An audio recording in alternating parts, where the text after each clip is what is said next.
What's up, Tarabytes? Hello, everybody. How are we all today?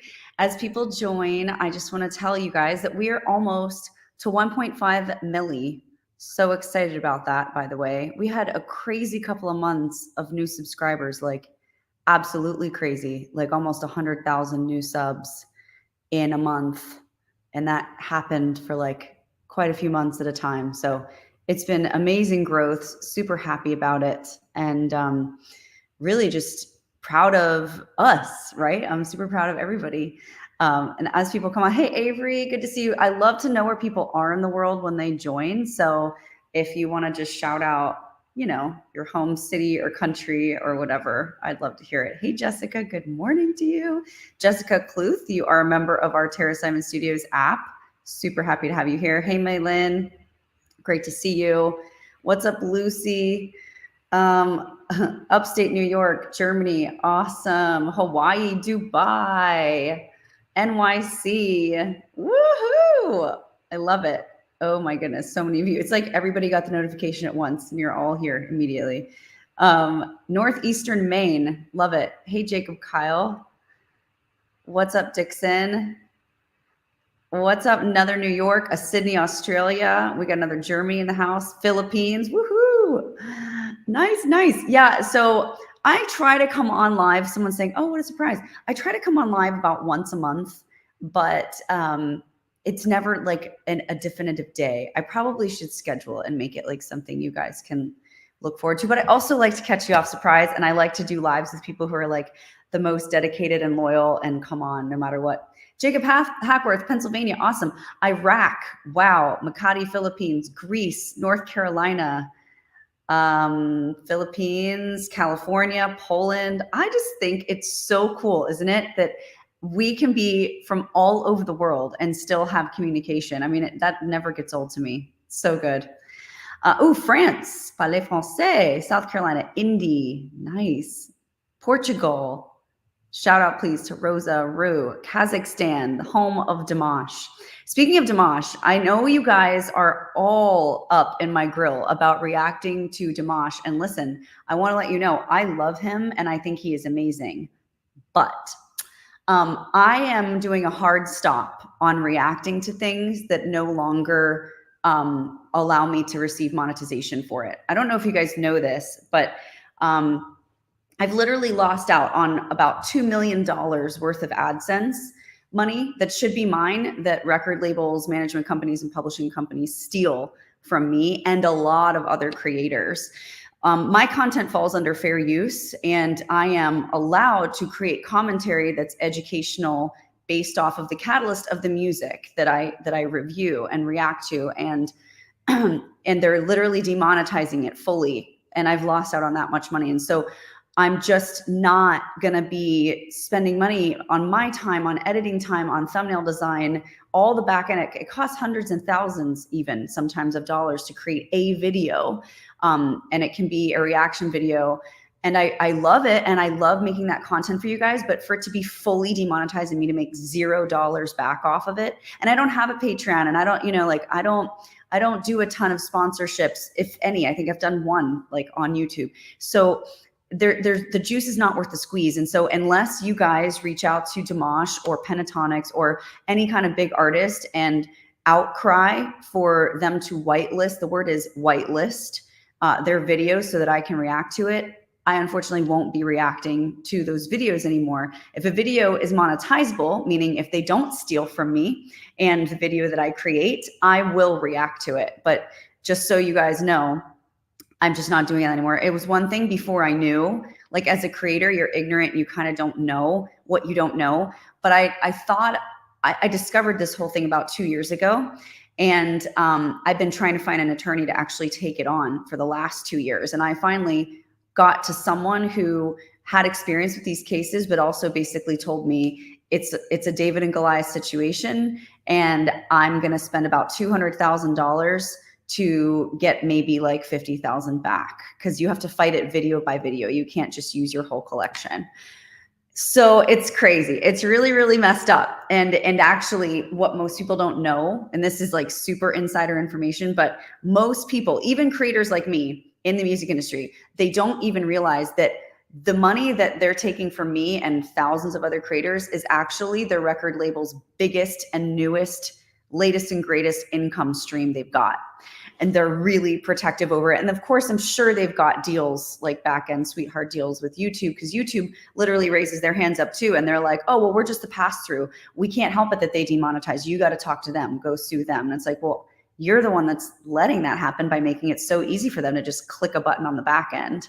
So I don't mean to rant, but you guys need to know this, because if you're a creator making videos and they get demonetized, you need to understand that yes, you can dispute it. Yes, you can appeal it. YouTube might give you a strike for it.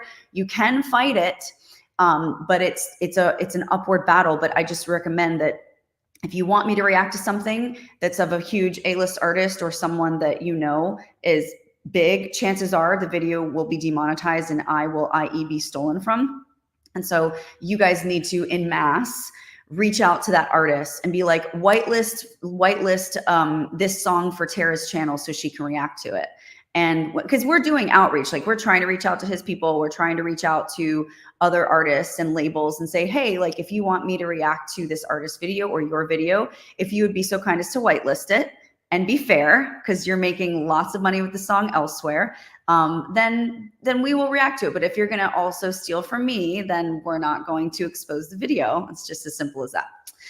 There we go. Rant over. Now you guys know the back end nitty gritty of my life on YouTube.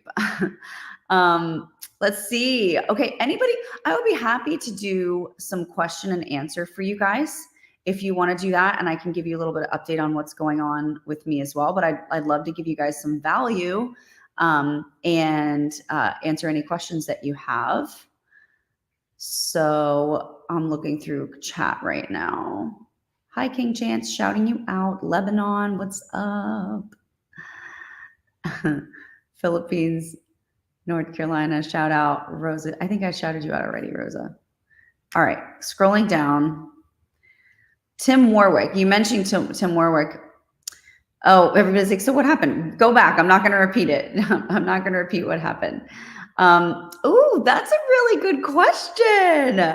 Your favorite preppy girl is asking, I'll even put you up on the screen, when is the cover coming out with Samarelli? Okay, so I don't know if you guys know this, but I've been up to a little mischief with Samarelli. They're an amazing girl group. If you don't know them, check them out. They actually also started a kids channel, which is called Sim Kids. So cute. I just love Sim Kids for younger kids. I think it's great. So check both of their channels out, actually. But I'm going to be releasing 2 cover songs with Samarelli, not 1, but 2.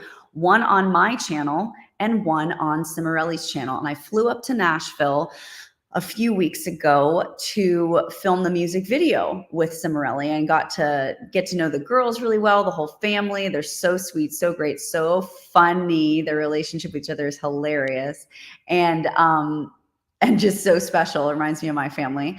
And so both songs are most likely, they're going to be released in July. I don't have the exact date yet, but just wait for July. The music videos are going to be so good. It's been probably like, well, other than my one take wonder, like small music videos, it's been a few years since I've shot a music video. So it was really fun. And it was come to think of it, it was my very first music video collab that I've ever done.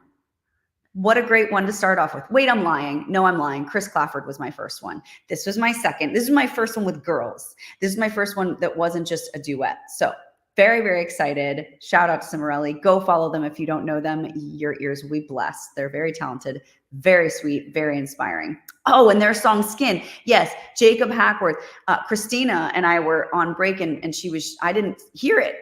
Their song Skin. The music video is so good. It's so well produced and they have such a small crew and they do amazing work. So many amazing things.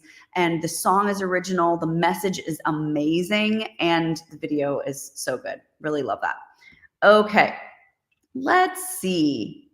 Oh, this is great. Okay. Jordan says, I'm almost 29 years old and I just started learning how to sing through YouTube. Welcome. I love theater. Me too. Is it too late for me to get into musical theater at my age? Where do I start? Okay. Love this question. Jordan, you are never, ever, ever too young or old, and it's never, ever, ever too late. I will say this, Broadway casting directors will try to put an expiration date on you and say, oh, like the peak of a female's career is 27, the ending of it is 35. That was when I was auditioning for Broadway and I was 19 at the time. Don't believe a word they say. Times are changing. I mean, I think if people believe that, then they X themselves out. And then, yeah, it's the end of their career because as a man thinks so he is, right? I don't let anybody tell me that. Neo, my dog is so annoying. Does anybody want a dog? Like, I really regret buying this dog for my son. He's really cute. He's lucky that he's cute, but man, is he annoying. Say hi, Neo. Say hi to everybody. Yeah. No, stop barking. No. Anyway, so where do you start? Well, I think the best place to start is local theater, regional theater. You know, community theater is great. You need to build up a resume. Most casting directors in New York, if you want to do Broadway, are not going to hire someone off the street who has a very little experience or very little resume to show for it. And usually more so than that, they want to see names they recognize in the city on your resume, especially for like big roles. So I'd say start small, be humble, don't despise small beginnings, and do some local theater. Get your feet wet. See if you really do like it, you know, because it's one thing to love watching it. It's another thing to be in it. When I was doing Broadway, I was in the European Tour of Fame, and we didn't do 8 shows a week. We did 9. That's right. I'm not miscounting. 9 shows a week. And I was singing, acting, and dancing in almost every single scene in the entire show. Exhausted, constantly hungry. And it was in Switzerland mostly. So I was freezing the whole time because it was wintertime. Good times. Loved it. But like, you got to know you really love it. So that's the answer to that question. It was a good question. I love how everybody's like, no, it's not too late. Good. You tell her, guys. Okay, Savannah. Okay, so I don't have the money right now, but I'd love to get lessons from you someday. Have you ever worked with someone with ADHD? I'm not laughing at you, Savannah. I'm laughing because that's such a sweet question and so silly, like as if you having ADHD is like this big, horrible, awful thing. Let me just tell you, my boyfriend has ADHD. And I like to, I mean, I actually say, I don't use that word so much. I say neurodivergent because, not because of like trying to be all PC, but because I really do see people with ADHD as like, you have a superpower that I don't. Because if you have ADHD, you're able to leverage that. Like if you work with a high performance coach, and you're able to like find the thing that you really love that clicks within you, it's like a rocket. It's like rocket fuel. You just need to learn how to leverage ADHD. And I would highly recommend seeing an ADHD performance coach. Find a way to afford that, even before voice lessons. Figure it out because they will help you leverage that and help you stop thinking about it as some sort of like apologetic handicap and start thinking about it as a superpower that you can really leverage and as a leg up in this world and not something that inhibits you. But something that propels you forward. And I say the same thing to my boyfriend. I'm like, you're so brilliant. Like the mind that you have, the imagination that you have, the stories that you tell, the way you go from one thing to another, it's like my head spins, you know? But if it's not harnessed, then you just end up spinning in circles, getting nothing done. But if it's harnessed, wow, it's super inspiring. So I'd love for you to take lessons at the studio someday. And yes, we work with tons of people with ADHD. Actually, one of my, I don't know if you know my story, or if you can see, but no, you can't. It's covered. I'm not going to get up. I'm lazy. But I have a picture of him over there. Peter Rose was a personal student of mine. He was actually a piano student and he had Down syndrome. And he, to this day, was the most meaningful, amazing, life-changing student I have ever had and ever will have. So we work with people with all kinds of predispositions and physical handicaps, mental issues, and disabilities, but I really don't see yours as one, darling. So I would say, go on with your bad self, get a high-performance ADHD coach, and and let them help you make some more money so that you can come and do lessons. And by the way, if anybody here wants a discounted first lesson, it's $25. So, don't get Starbucks for a couple days, like maybe 3, because they're really expensive. And you've got $25 that you can spend at least on a discounted first lesson so that you can get some feedback from a coach, get to know them, understand how amazing and life-changing lessons are at TSS, and how it's not just about your voice, it's about your entire person and the projected trajectory forward that you plan with your coach. And then just experience the joy and the beauty that is a discounted first lesson so that you're motivated and inspired to continue at some point when you can. Hope that answered your question, Savannah. Let's see. Oh, yeah, that's true. James says thespian groups are really good to start in. Thespian groups. Yes, I was a thespian. I guess I technically still am. Okay. This is interesting. This is a vocal question, so I'll answer this one. Tara, without 2 R's, by the way, Willie, but no big deal. Do you have a trick to memorize songs with different languages? I'm competing in a classical vocal category next week. Wish me luck. Okay, so what I like to do, and I have memorized songs in, I don't know, most languages. I'm sure I'm missing some because there's a lot of languages out there, but like a lot of different languages. And what I would recommend is, first, when I listen to a song in a different language that I don't understand, I first like to immediately listen to the song in that language, but look at the lyrics in English so I at least understand the context of the lyrics, even if it's in a different language. So I know what the song is about. And I try to also capture through lines of I call them anchor words, where it might sound similar in one language to English. Like say, I don't know, say the word is, I'm going to draw a blank now, but I'm trying to think of like, okay, like in O mio babbino caro, O mio babbino caro, which is an Italian aria.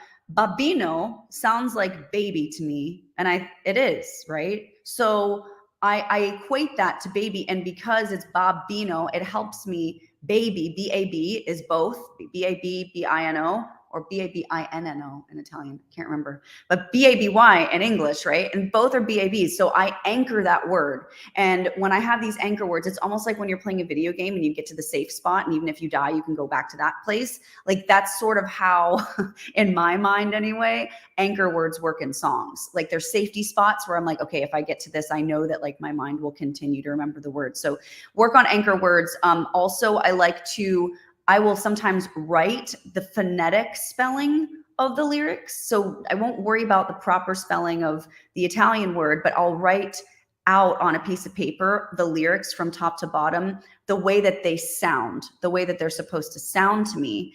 And then I'll read off of that while I sing. That also really helps a lot. So those tips and tricks should help you really ingrain those lyrics. And of course, repetition, right, by anything. Okay, what else? Going. Yep, James is agreeing. Thanks, buddy. Okay, let's do this one. Supermax. I'm going to do a couple more questions. And again, yeah, So Yang reactions. Anybody that's asking for reactions on this live, hey, holler at your people. Go to management, go to their YouTube page, go to their socials, and ask that they whitelist Tara Simon Studios channel so that she can react to your stuff. I'm just asking that. So exactly. No. Okay. Tara, is it possible to go from a beginner that doesn't sound too awful to sing really well, like really, really well in the span of 7 to 8 months? My most important audition is soon. Supermax. First things first, are you taking lessons? Because if you think that you're going to take yourself from not too awful to really, really well, especially in 7 to 8 months, you are dreaming, delusional, and you need to be knocked upside the head. You can't do it alone, especially when you're looking to like really level up. Look, my tutorials on YouTube, they work. They're there for you guys. It's free. But without the context of someone hearing you, giving you notes, spotting you, so to speak, like you're in the gym, you're only going to get so far. That is a glass ceiling. And I know this because I've done it myself in other areas on YouTube. It doesn't just pertain to voice. It pertains to getting a better body. It pertains to learning about a certain topic.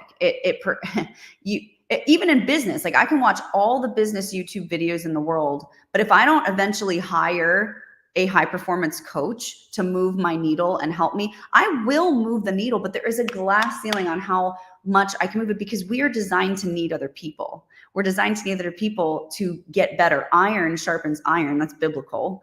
And you need to be the dumbest person in the room, the worst singer in the room, the least successful business person in the room in order to be sharpened by those other people. So the idea is that you training with a coach puts you in a place where you're not the best singer in the room, so that coach can then pour into you their knowledge, their expertise, their talent, their experience.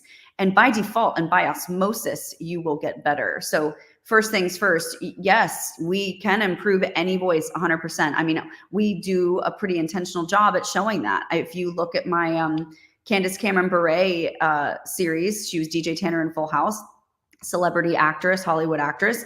I worked with her for 90 days, less than that really, because she was shooting 2 movies in between there. So I think we had something like maybe 8 lessons, maybe something like that.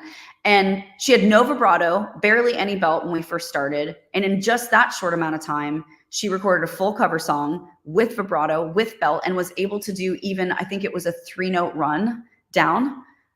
And switch between chest and head. That's some serious work, right? But you got to go to people who know what they're doing in order to do that.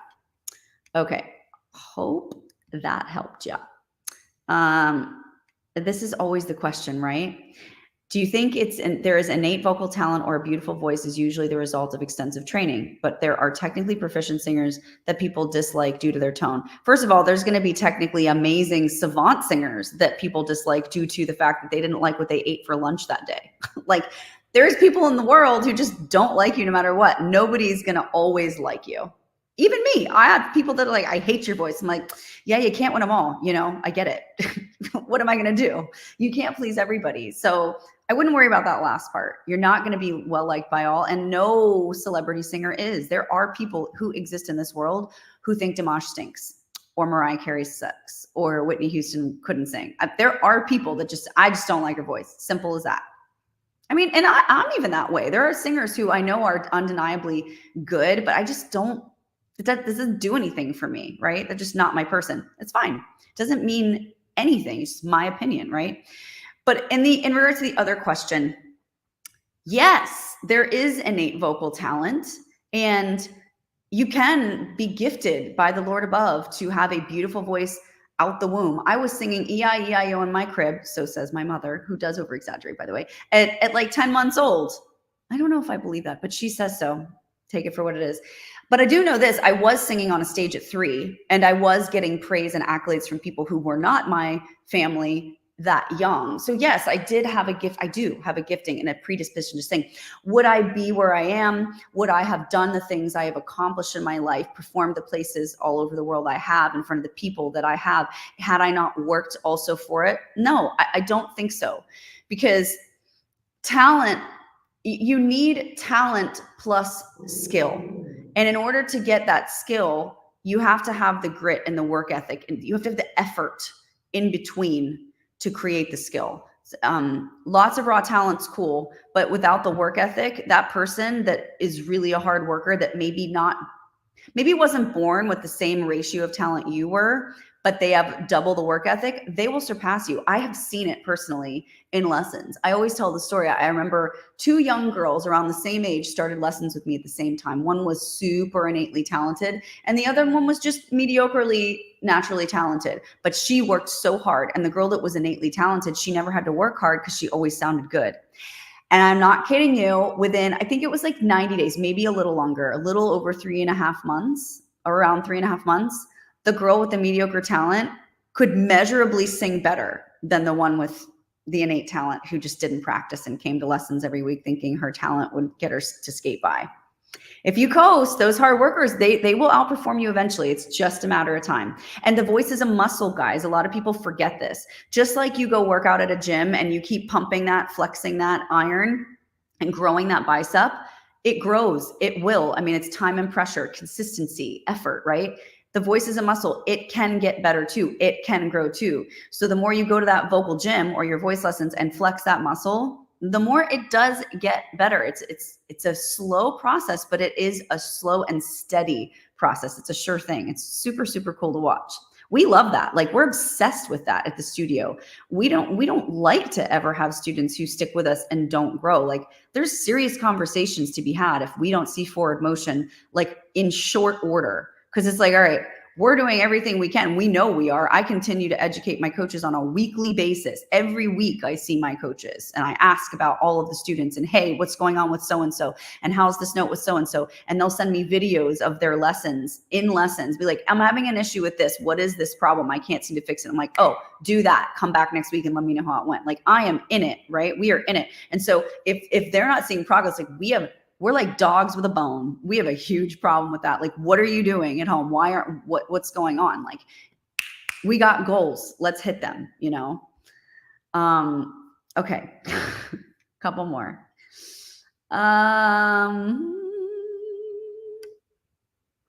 Christopher, I'm just going to answer real quick and say, I can't answer that with all integrity on this chat. I don't even hear you speak here. I need you to get in a session, get a discounted first session and see, so that we can answer that properly.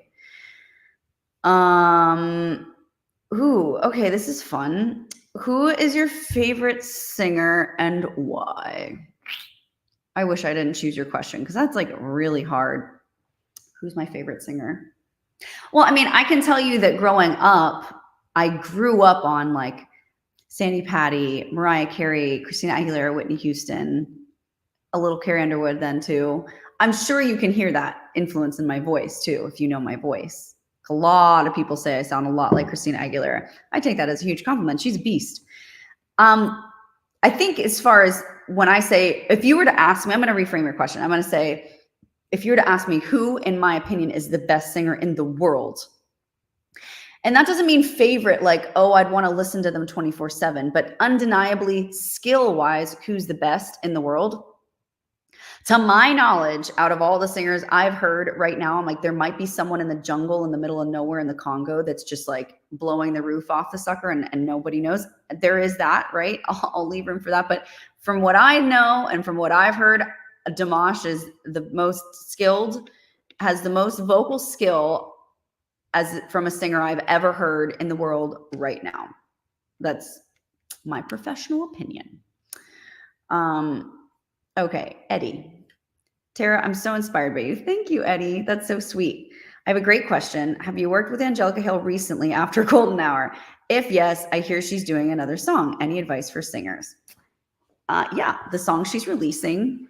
I don't know if she said the name of it. I've been working on it with her, so it's another collab, just like like almost said it. I almost said it. Just like Golden Hour. Yes, we've been working for a few months on this next long cover song, and after this cover song, we're going to be releasing some shorter things so that we can get more out quickly. Because I mean, even with Angelica, this time I taught her the harmony stacks. I developed and designed the harmonies underneath what she's singing. And I had her in lessons record it like in studio on her end and teach her how to record harmony stacks, how to layer on top of her lead vocal. And of course, I always design most of the melodic line of any kind of improvisational riff or run that we do in the melodic main melody. But this was great for her because it was the first time she ever recorded her own harmonies. Back when she released her album, I was there in the studio and I was the one that recorded the harmonies. So those are my vocals in the back, but now she's doing her own and I'm kind of holding her hand through them, designing them, and like I'll sing it and then she sings it in the mic and you know, it's recorded and then we stack it up. So it was a great learning experience for her, but it took a long time. And now we're finally finished with that song that I shall not name because I don't want to steal her thunder. But yes, it should be released soon in June, I believe, early June. We're aiming to have the behind the scenes of teaching her the song, working on all of the polished stuff, and then will release the main cover on her channel and like a little preview snippet on mine. Super excited for her. Advice for singers. I give the same advice to Angelica that I would to you guys. And that's, look, this is a content game. We are in an age where if you don't post online, you don't exist.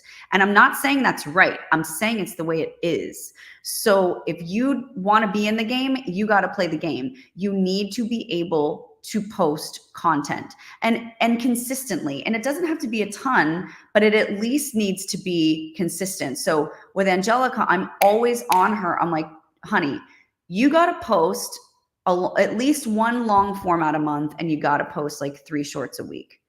Just do that. Or at least 1 short a week, but like, she's pretty good with the shorts, but get it out there. Like, start the channel, get it out there, and do it yourself as long as you can until you have enough experience and enough hookup or revenue to hire someone to do it for you. I have a whole team dedicated to helping me release content, because I release literally anywhere from 70 to 120 pieces of content a month. And that's not counting long format. That's just short form on all platforms.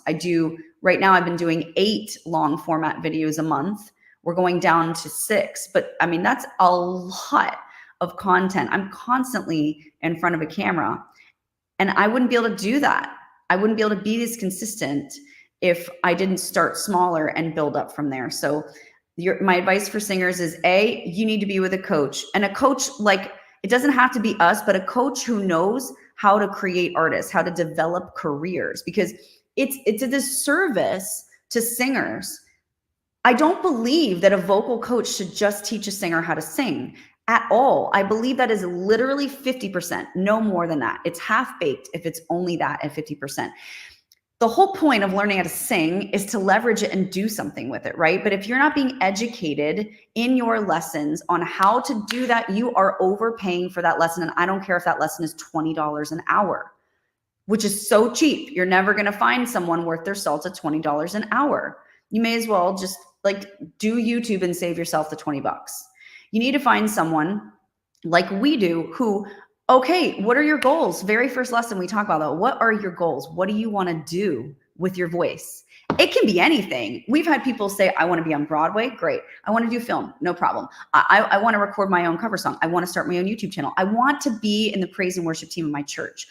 I just want to sing for myself and not feel like I suck. Great. I want to sing my kid a lullaby.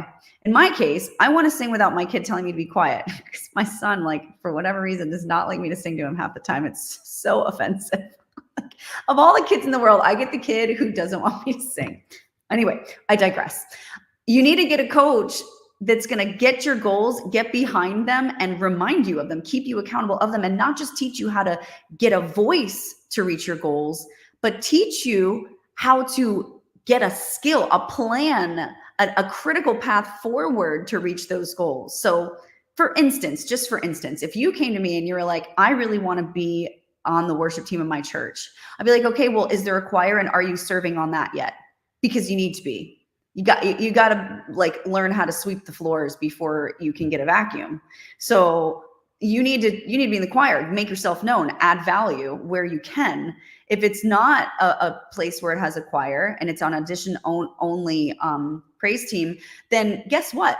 We're picking a song that you know that they do all the time in service. I have a dog hair on my lip. And then we're audition prepping that song. And when I say audition prepping, we're not just like having you sing it in the lesson. We're polishing that song. We're talking about what you're going to wear, what shoes you're going to put on. We're going to have you bring those shoes into the session. We're going to have you walk into the room as if you're walking into the room of your church, singing to whomever. And we're going to mock up that audition down to the shoes that you're wearing so that your feet remember what you were feeling in your lesson, the confidence that you're feeling in your lesson, and the weight distribution. We even think about the weight distribution of the shoes that you're wearing when you're in that audition, and how it needs to be the same as when you were in your session, because that matters. That literally matters. So I'm talking about detail here. I'm talking about us coming behind you and being like, hey, this is our goal now just as much as it is yours. You want to do that? This is how we're going to get you there. And then you go to that audition. And guess what? I'm sorry, this is driving me nuts. I don't know how if you don't get it for some reason, then guess what? You're prepped for that too. You're prepped to learn how to accept failure and use it as fuel for the next time. You're prepped to maybe try another church, or maybe try next season, or maybe next go around when they do the audition. But I tell you what, you have a lot less chance of having to deal with that failure with a coach that works with you like that than a coach who just says, and I've had these coaches who are like, okay, that song sounds great, on to the next one. I'm like, yeah, but what do I do with it? Like, what how do I audition with it? Or how do I release this? Or once I've recorded the song, what do I do with it? You got to learn how to do that too. And it's not fair to just have someone take your money, teach you how to sing, but not teach you how to leverage it. I'm so passionate about that. Oh, okay. That felt good to get it out. Great. So if anybody feels that way and you're looking to leverage your education, stop taking from people who don't teach you how to do that. Come over to our studio. We will. All right. I'm going to answer one more question, and I'm going to wash my face because this dog got some sort of hair that I can't get off my face. It's driving me nuts. Someone said, you're my favorite vocal coach. That is so nice. Thank you so much. Someone's saying, is it okay to be self-taught as a singer? Yeah, sure, to a certain degree. And then when you're ready to go pro, you need a coach, or be more serious with it, even not just pro.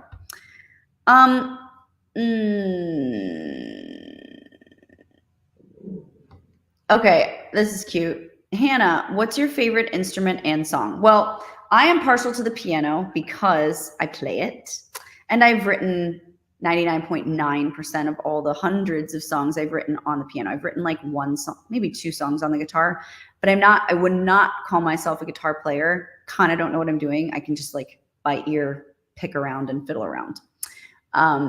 Love the piano. I got it. I got the hair.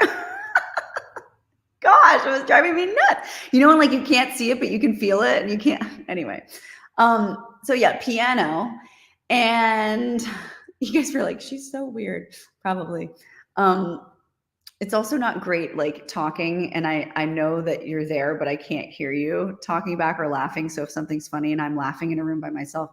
Anyway, my favorite song, well, I don't know if it's my favorite song of all time, but I will say that like I do have a go-to song anytime I'm out and someone asks me to sing. I, for whatever reason, always choose At Last. I love that song so much. So much. I mean, Etta James, it's just so perfect in every way. Like the way it's written, the time signature of it, the lyrics, the melodic line. And I have this really cool, I call it a jacked up version of At Last, where I've sort of like taken the melody to a different level and I've made it my own. And I do all these crazy like riffs and runs and really, really high whistle notes in it and deviations of the melody. And it's just super fun. And everybody always receives it so graciously. And it's just fun to do. And for whatever reason, even if I'm sick or if I don't feel the best vocally, my voice is so ingrained to sing that song that it remembers, like it just has this imprint on my voice. And so even if I'm sick, I can still sing it well for some reason. It just always, and I make it really hard, but for some reason it always comes out because I've just done it so many times. So anyway, that's my story and I'm sticking to it. Listen, I love you guys so much. And I just thank you. Thank you for paying attention, for coming on to this live, for being a terabyte. I still can't believe you guys wanted to name yourselves that, but because I think you're all individuals and you know, your names are whoever you are and you don't need to be classified in a group, but for whatever reason you want to be terabytes. And so I'm grateful that you're my terabyte family and that you're fans and friends of mine. And if you are interested in getting even more up close and personal with Tara Simon Studios and developing friendships and community outside of this live, you're welcome to join the Tara Simon Studios app. It's on iOS or Android. Just literally search Tara Simon Studios in there and you can join the light version, it's $9.99. You can join the suite version, which is $29.99 a month. And the suite version, both have communities inside of them. You can post videos of yourself singing, make friends. Inside the light version, there's the community aspect called Center Stage. And then there's also mindset must-haves, which are vocal affirmations. And then there's superstar skills, which are daily vocal exercises. But inside of the suite, you get all of that plus my eyeballs and my coach's eyeballs on your posts, and we will video respond to you and give you feedback and constructive criticism and critique and also praise on what you're doing right in the video. So it's essentially like unlimited Insta reactions, which usually cost $250 a pop actually, no, they're $349 now, I think, at $29.99 a month. Plus, I release micro and mini courses every single month on different vocal pain points. Spoiler alert, I'm releasing one this next month. It's called Hello Head Voice. It's completely dedicated head voice. The next month is Whistle World, where I have a micro course completely dedicated just for people who want to learn whistle. We have a micro course in there for riffs and for runs and for belt and for support. Vocal health is in there. It's just so good. And every course is designed only for that one vocal pain point. So there's no fluff. If you want to work on belt, you just click on that belt one and there's all the information and the courses that you need for belting. And I add to them every single month. So it's basically like master classes with me, my coaches, a community, free posting, networking, collabing, all of that. Oh, we also have a monthly cover song challenge where you can win prizes, sometimes even money. You can get yourself exposed on my channels if you're the winner of that. And it's just a lot of fun. There's a lot of stuff going on in that app. So I suggest and recommend you guys join that. If you're someone who's like, I can't afford lessons right now, do the app. That's why I designed it. It's for people who want to be part of the community, want to learn and level up their voice, make friends around the world with singers just like you, not feel alone in your love for singing or in wanting to be heard for a very, very, very low cost. Like it's as cheap as I think I could ever make it for the amount of value that's in there. So highly recommend that to you guys as well. And if you want a discounted first lesson, lots of people are interested in lessons today. You can definitely do that. Click in the link in my description box of any video, go to my link tree and the access to the app, access to discounted first lesson, it's all there, okay? I love you guys so much. I'm so proud of each and every one of you. You all matter so much. You're loved by me. You are loved so much by Jesus. And I will see you guys next month on the next live. Bye.